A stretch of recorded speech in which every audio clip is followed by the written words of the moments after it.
بسم اللہ الرحمن الرحیم ان الحمد للہ والصلاة والسلام علی من لا نبی بعد۔ عقیدہ ختم نبوت کے بارے میں 49ویں حدیث مبارکہ بیان کی جا رہی ہے۔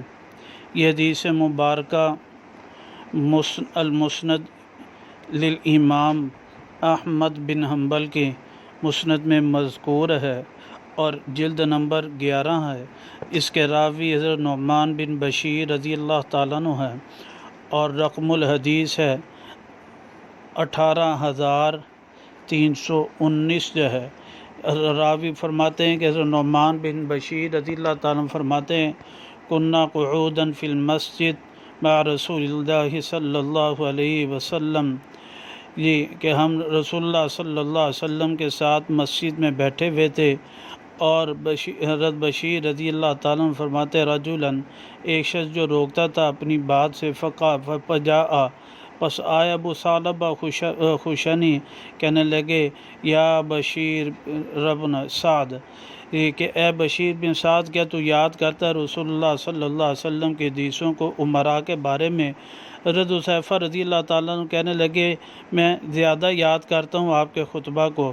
حضرت حذیفہ رضی اللہ تعالیٰ عنہ پھر فرمایا تکون النبوہ، نبوت تم میں ہوگی جب تک اللہ چاہیں گے، پھر اللہ اس کو اٹھا لیں گے۔ ثم تکون خلافتاً علی منہاج النبوہ، پھر خلافت ہو جائے گی نبوت کے طریقے پر، پھر اللہ جب چاہیں گے اس کو اٹھا لیں گے۔ ثم تکون ملکاً عاضاً، پھر ہوگی بادشاہت ایک دوسرے کو کاٹنے والی، پھر جب اللہ چاہیں گے اس کو اٹھا لیں گے، پھر ہوگی ملکاً جبریاً، پھر بادشاہت ہوگی زبردستی جو ہے قوت کے ساتھ کرنے کی لی، پھر اللہ جب چاہیں گے اس کو اٹھا لیں گے، پھر اس کے بعد خلافت ہوگی ثم تکون خلافتاً علی منہاج النبوہ، نبوت کے طریقے پر ہوگی۔ یہ حدیث مبارکہ جو ہے مسند بھی امام بن احمد بن حنبل میں ہے۔ اس میں دو راوی آتے ہیں، ایک نعمان بن بشیر رضی اللہ تعالیٰ عنہ سے بھی، حذیفہ رضی اللہ تعالیٰ عنہ سے بھی مروی ہے اللہ سبحانہ، اور اس میں مستدل جو ہے، مستدل یہی ہے کہ نبوت ختم ہو جائے گی، پھر اس کے بعد خلافت ہوگی۔